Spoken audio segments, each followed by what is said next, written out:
साधु नमो तस् भगवतो अरहतो सम्मा सम्बुद्धस्स नमो तस् भगवतो अरहतो सम्मा सम्बुद्धस्स नमो तस् भगवतो अरहतो सम्मा सम्बुद्धस्स साधु साधु साधु। पूजनीय कल्याण मित्र गुरुभंते जी के चरणों में हमारा प्रणाम है। साधु साधु साधु। श्रद्धावान उपासक उपासिकागण, आज काश्यप संयुक्त का अंतिम सूत्र है।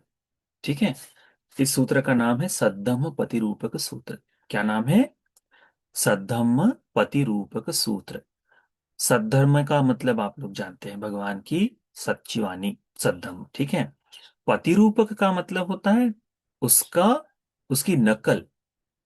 ठीक है, उसके बारे में, यानी धर्म की कोई नकल बनाए, उस उसके बारे में भगवान ने ये धर्म का उपदेश दिया है।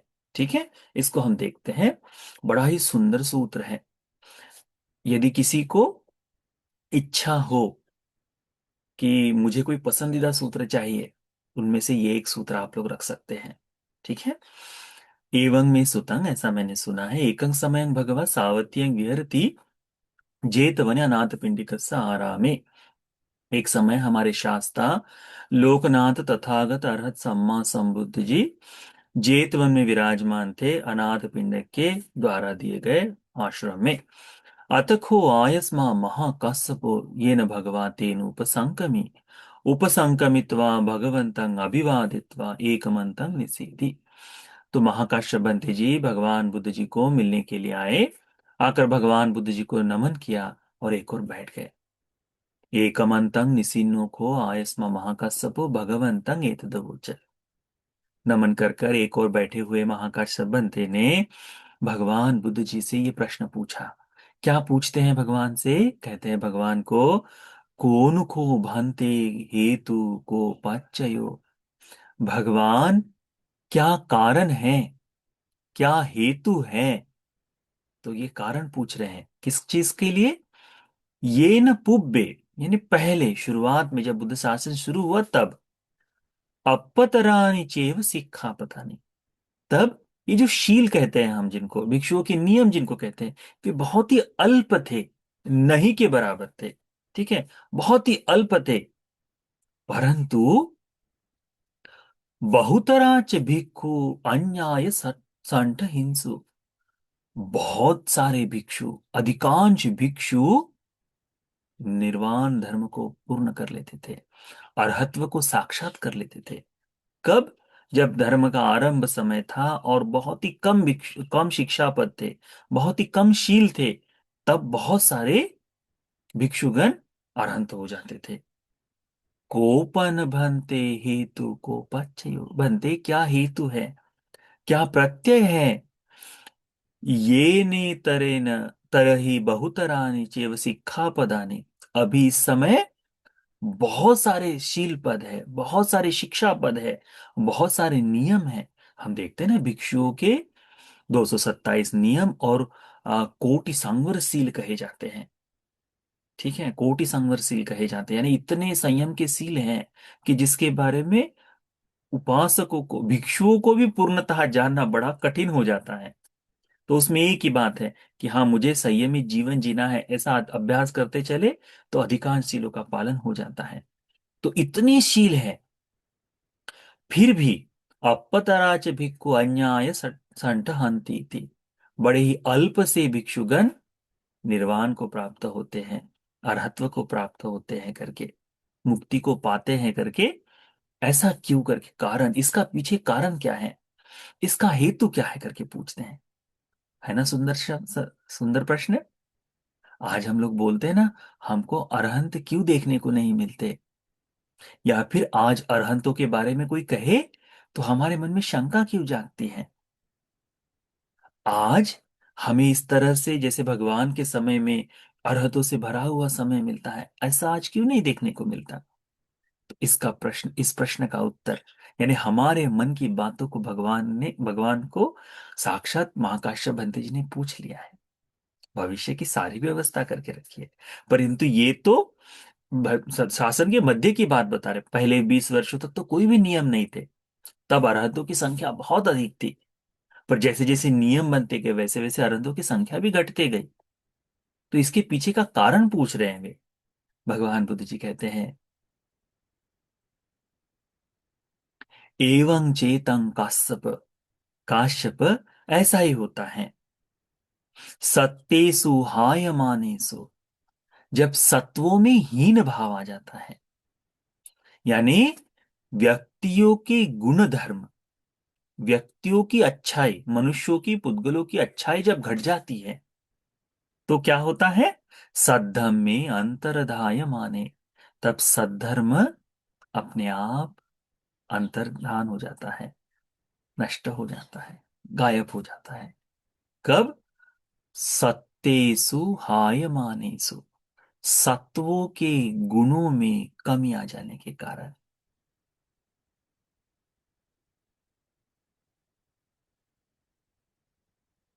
शुरुआत में जो भिक्षु बने थे, उनका एक ही भाव था, इस बुद्ध शासन को पूर्ण कर लो, मुक्ति को प्राप्त कर लो।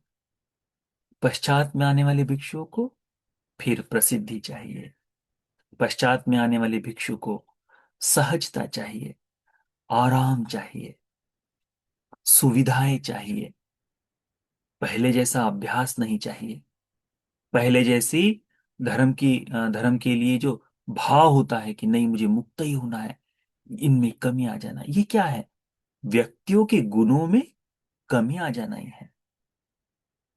आज भी देखो आप, अभी तुम वर्तमान में उपासकों को छोड़ो, भिक्षुओं को बात करते हुए देखोगे, क्या देखोगे?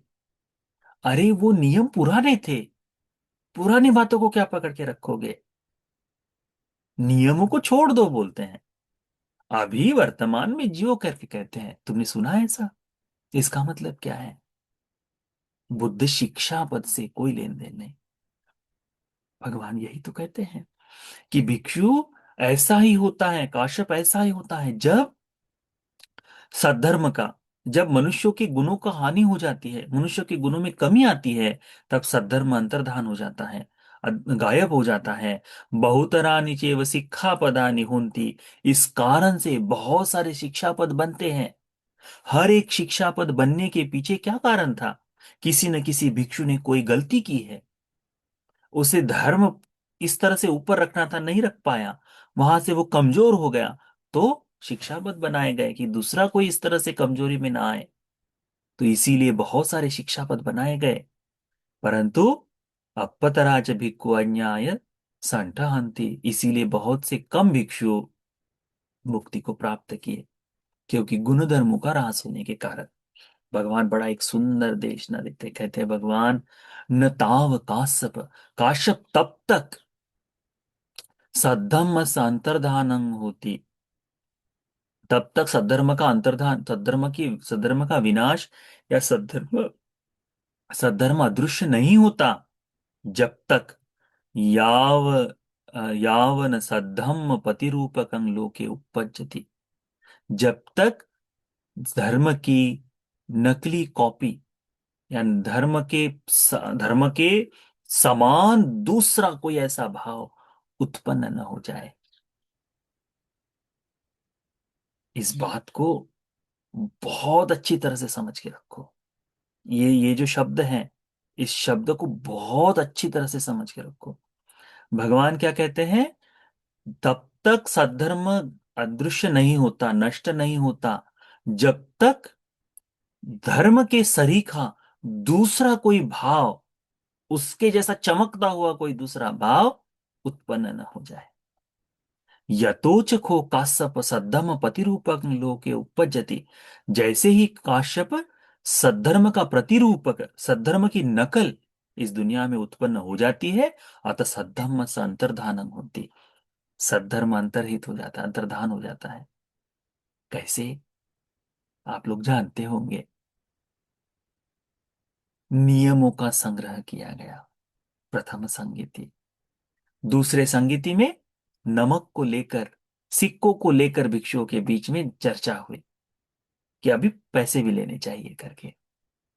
फिर नियमों की शिथिलता को लेकर चर्चा होने लगी। अब नियम कोई काम के नहीं, अब नियमों को छोड़ देना चाहिए करके। कैसे छोड़े?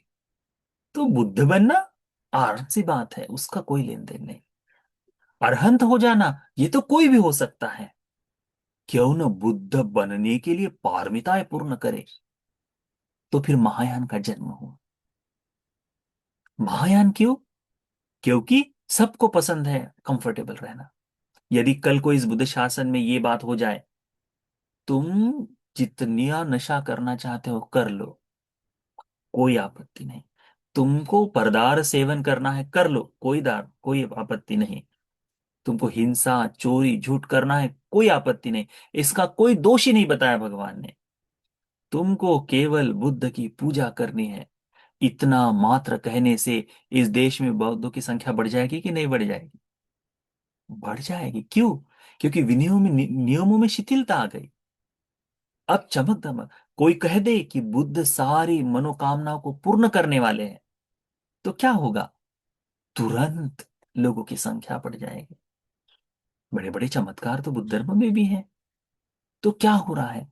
जो धर्म की मूल, धर्म की गंभीरता है, इस गंभीरता को हानि करने वाला कोई एक विशेष भाव उत्पन्न हो जाए, इसी की तरह कि बौद्ध ही है परंतु ज्यादा चमकने वाला है, तो क्या होता है?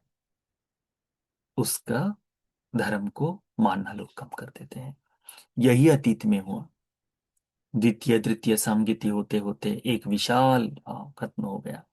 उसके बाद बुद्ध के नाम से केवल पूजा पाठ, बुद्ध के नाम से केवल, बुद्ध तो अतीत के शास्त्र हैं, ऐसा ही भाव शुरू हुआ। अब तो हमें स्वयं ही बुद्ध बनना है करके उसमें उसमें आना शुरू हो गया। धीरे धीरे देखते देखते आदमियों ने अपने आप को इतना बांट लिया कि सत्य सद्धर्म को आज खोजने के लिए जाए तो हमें सूत्रों में एक एक शब्द का अर्थ विगत करना पड़ता है। किस कारण से? क्योंकि बुद्ध धर्म की तरह बुद्ध नाम से ही एक दूसरी नकल उत्पन्न हो गई। एक नकल, प्रतिरूप का मतलब होता है नकल। नकल उत्पन्न हो गई। आज हम उस धर्म को आज भी बुद्ध शब्द से जुड़ा है इसलिए हमको कितनी मान्यता देते हैं कि उसके जैसा दूसरा कुछ नहीं करके, कहते हैं कि नहीं? बड़ा आकर्षणीय लगता है वो उनकी पूजा पाठ, वह उनका सारा मंत्रोच्चार, वो उनकी ध्यान साधना बड़ी बड़ी सुंदर लगती है। किस कारण से? क्योंकि प्रतिरूप है, नकल है। नकल लगभग लगभग समान होती है, परंतु उसमें सत्यता होती है क्या? नहीं। ये बात हम लोग भूल गए। ये बात हम भूल जाते हैं। भगवान बुद्ध जी बड़ा सुंदर उपदेश देते हैं, इसको सुनो। भगवान क्या कहते हैं? नखो काश्यप पठवी धातु सद्धमं अंतर्धापेति। काश्यप, ये जो पृथ्वी धातु है ना, ये जो धरती है, धरती, ये धर्म का नाश नहीं करती। न आपो धातु सद्धमं अंतर्धापेति, और ना ही ये आपो धातु, आपो धातु यानी जल, ये जो जल है ये धर्म का नाश नहीं करता। न तेजो धातु सद्धमं अंतर्धापेति, और ना ही ये तेजो धातु अग्नि जो है ये सद्धर्म का नाश नहीं करते। न वायु धातु सद्धमं अंतर्धापेति, और ना ही ये हवा धर्म का नाश करती है। आपको क्या लगा पृथ्वी नाश करती है? जल नाश करता है? अग्नि नाश करेगी? या वायु नाश करेगा? नहीं, ये नाश नहीं कर सकते। पुराने चैत्य थे, नष्ट हो गए।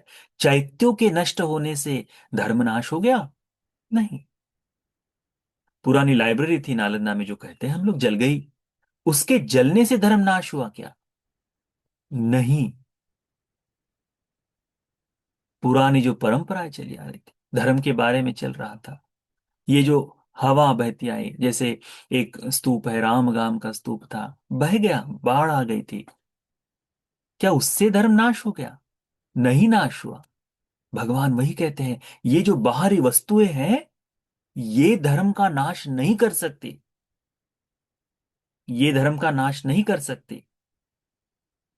भगवान क्या कहते हैं, एक बड़ी सुंदर बात कहते हैं, भगवान कहते हैं, अथ को इधेव भिक्षु, इसको जानो कि यही पे ते उपज्जति, उत्पन्न होते, उपज्जति का मतलब होता है उत्पन्न होते हैं, मोघ पुरिसा, मूर्ख आदमी। कहाँ जन्म लेते? यही, इसी शासन में। ये इमं सद्धम्मं अंतर्धापिन्ति, इस धर्म का नाश कौन करता है? इसी धर्म में जन्म लेने वाला मूर्ख आदमी नाश करता है। यदि कोई कहे कि बौद्धों को खतरा बाहरी लोगों से है, तो कहने वाला आदमी मूर्ख है करके लिख लेना। क्योंकि भगवान की वाणी क्या है? धर्म का नाश धर्म के बाहरी आदमी नहीं कर सकता। धर्म का नाश धर्म के बाहर से नहीं किया जा सकता। धर्म का नाश धर्म के भीतर रहने वाला आदमी ही नष्ट करता है। इसका बड़ा सुंदर उदाहरण है। आप जानते होंगे, भगवान ने लिच्छवी जनपद को, लिच्छवियों को बड़ा सुंदर उपदेश दिया था, है ना? उस उपदेश का अभ्यास जब तक वो लोग करते रहेंगे, तब तक वे लोग सुरक्षित हैं। बाहर से कोई आदमी अंदर आया, उनके पास आया, और धीरे धीरे धीरे धीरे उनके भीतर गुणधर्मों को नाश किया। परंतु नष्ट किसके भीतर के गुणधर्म हुए? उन लोगों के भीतर के गुणधर्म नष्ट हुए जो समस्याएं सुलझानी थी, वो नहीं सुलझा पाए। जिन चीजों के लिए भगवान ने धर्म बताया था, वो नहीं कर पाए, और क्या हुआ? विनाश हो गया। बाहर से राजा ने 2 बार आक्रमण किया, उससे नाश नहीं हुआ। बाहर से दूसरे राजा ने आक्रमण किया, उससे नष्ट नहीं हुआ। भीतर ही, अपने ही आपस में ये लोग टूटते गए, नष्ट होते गए, विचारधाराएं उत्पन्न करते गए और विनाश हो गए।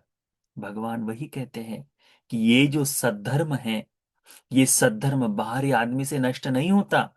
इसी धर्म में मोघ पुरुष उत्पन्न हो जाते हैं।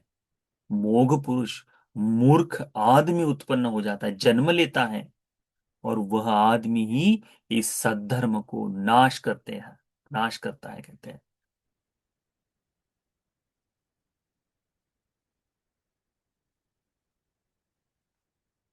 इस बात को हमने अच्छी तरह से धा हमने अच्छी तरह से ध्यान में रखना चाहिए। भगवान कहते हैं, से यथापि काश्यप नावा आदि केनेव ओपलवती, नखो काश्यप एवं सद्धम संतर्धानम होती।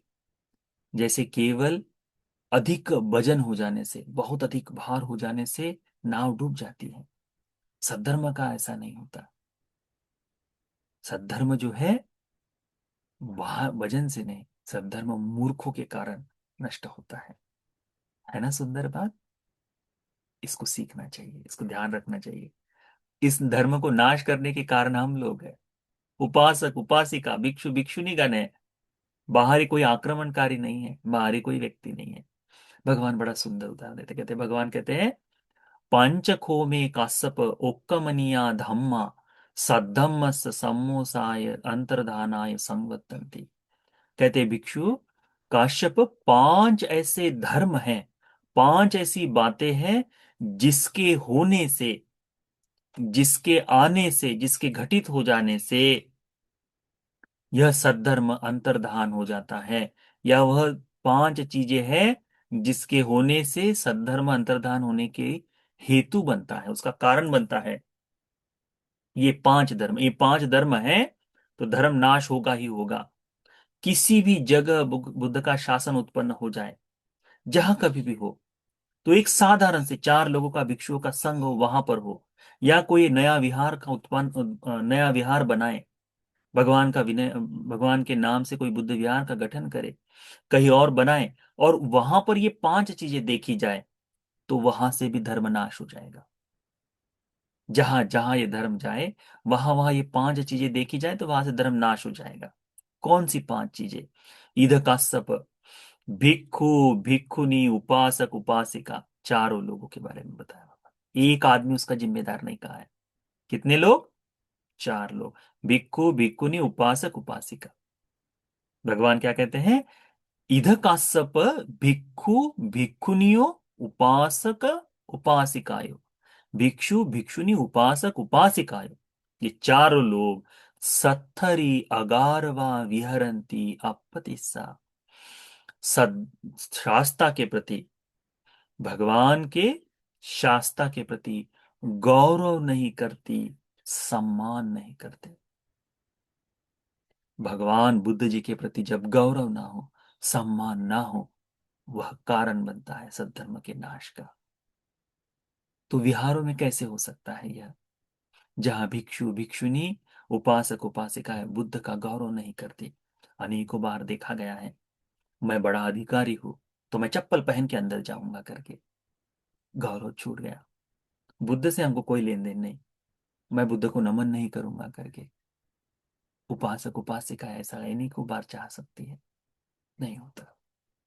मूर्ति है, बस छोड़ दो उसको, वैसे ही करके गौरव तथागत के प्रति नहीं होता। तो क्या हुआ? धर्म के नाश के लिए वहां वहां सद्धर्म टिक नहीं पाता। दूसरा बताते, धम्म अगारवा विहरंती अपतिस्सा, धर्म के प्रति अगौरव। भंते धर्म का उपदेश कर रहे हो, यहां से उठ के अब भंते जी चुप रहो, थोड़ा मैं 2 मिनट चुप रहो, कहने वाला आदमी देखा है आपने? हमने देखे, हम भंते जी लोग हैं तो हमको दिखाई देता है। लोग कहना शुरू कर देते हैं, तो क्या होता है? भगवान की वाणी है, सुंदर धर्म की वाणी है, किताबों में क्यों ना हो, उसका गौरव नहीं करते। वो भी है।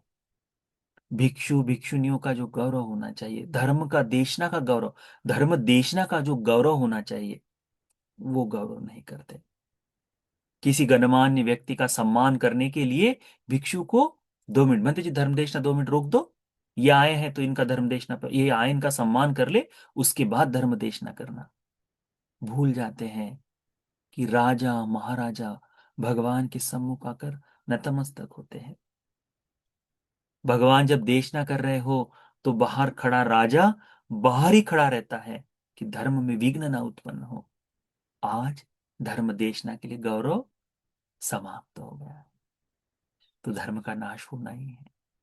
इस बात को, ये आपके लिए नहीं, चारों लोगों के लिए, मेरे लिए मैं खुद कह रहा हूं, ये हम चारों के लिए है। संघे अगारवा विहरन्ति अपतिस्सा, संघ के प्रति जो गौरव होना चाहिए, वो गौरव नष्ट होता है। उनके प्रति सम्मान होना चाहिए, वो सम्मान नहीं होता। ये सद्धर्म का नाश होने के कारण है। तलवार से नाश नहीं हो सकता धर्म, किसी अन्य व्यक्ति के कारण, किसी बाहरी व्यक्ति के कारण धर्म नाश नहीं हो सकता। कोई दूसरे धर्म का व्यक्ति आए और कहे तुम्हारे धर्म को मैं नाश कर दूंगा, नहीं कर सकता। कोई बाहरी व्यक्ति आए और वो करे, संभव नहीं।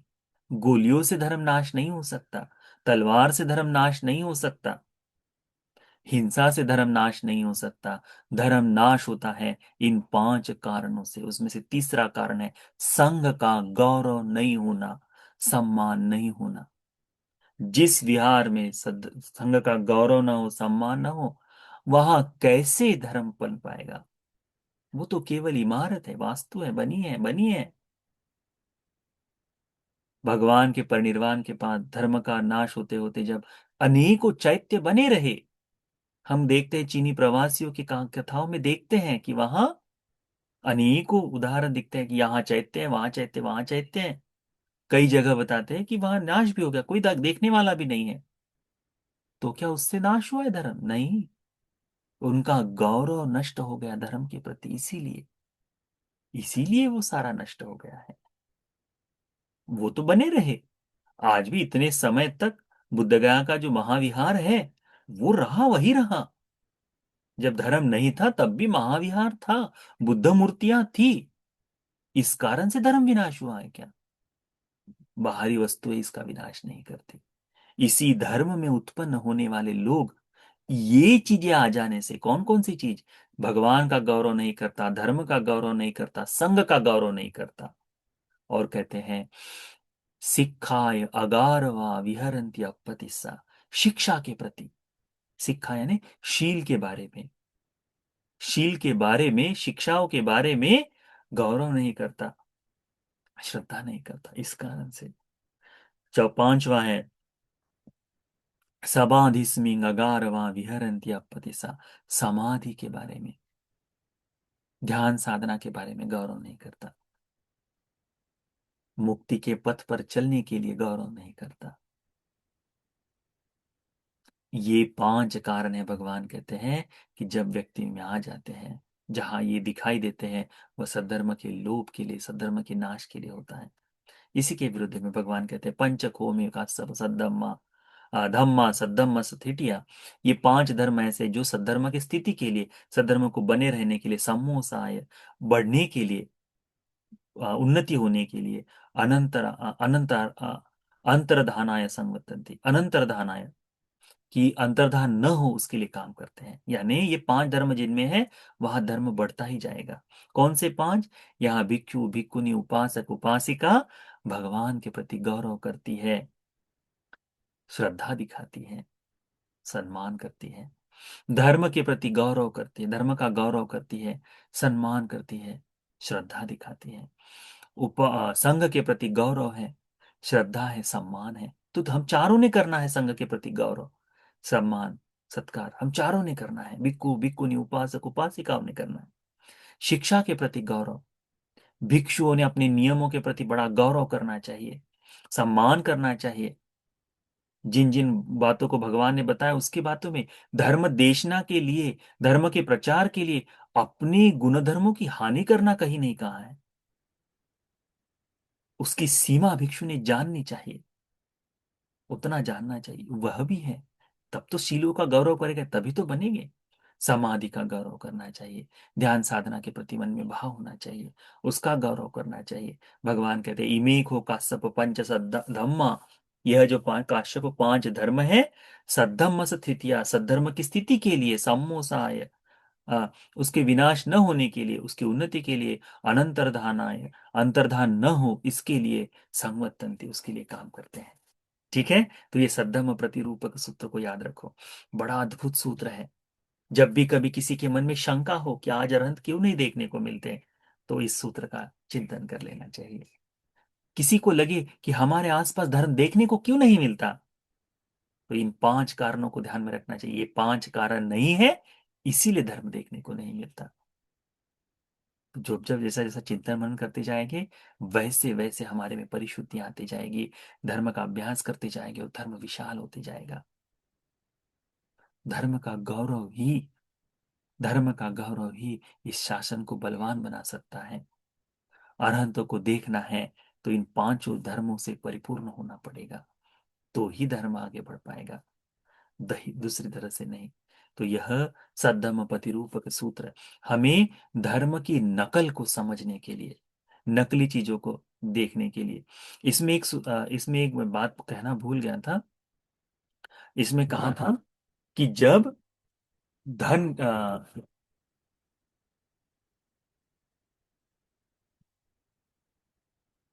हाँ, कहा गया हुआ, हाँ, इसमें भगवान ने कहा था कि सेयथापि काश्यप न ताव जात रूपस अंतर्धानं होती।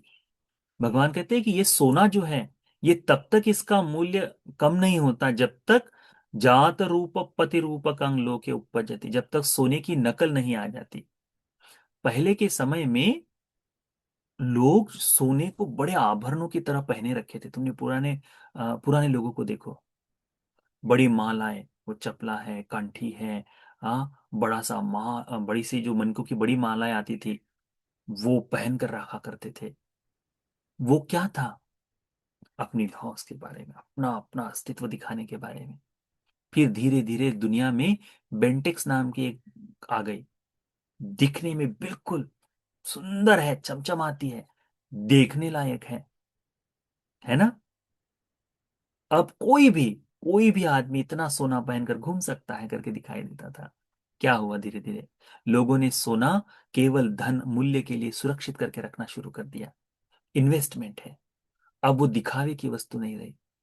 तो आज भी कहीं जाना हो तो तुरंत ही कोई नकली वाले पहन ले तो कौन पहचानता है? ट्रू कॉपी जिसको कहते हैं वो पहन ले तो कौन पहचानता है? क्या है ये? सोने की नकल आने से सोने का जो ऐश्वर्य है, वैभव है, वह घट जाता है ना। वैसे ही धर्म का भी नकल आने से धर्म का वैभव घट जाता है।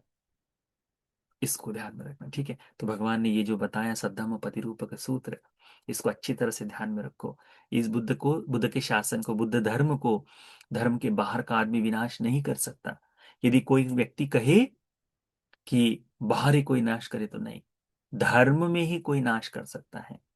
तो चाहे उनको तुम कह दो कि ये भिक्षु यहां से आया है, इस समुद्र से आया है, इस जगह से आया है, वो आकर यदि इन 5 धर्मों का अभ्यास न करे तो धर्म का नाश ही करेगा। कोई उपासक भी बाहर से आकर इस 5 धर्मों का अभ्यास न करे तो नाश ही करेगा। तो यह सद्धम्म प्रतिरूपक सूत्र हम सभी को सत्य धर्म को सीखने के लिए, समझने के लिए, इस सत्य धर्म का बोध करने के लिए, इस सत्य धर्म के अनुसार अपने जीवन में इन 5 धर्मों को जगाकर, कुशल धर्मों को जो कुशल धर्म जो धर्म के लिए स्थिति स्थिर करने के लिए जो काम करते हैं, उस धर्म को जगाकर इस सद्धर्म के चिर स्थिति के लिए प्रयास करने वाला उपासक उपासिका बनने के लिए उपकारी हो जाए। साधु साधु साधु।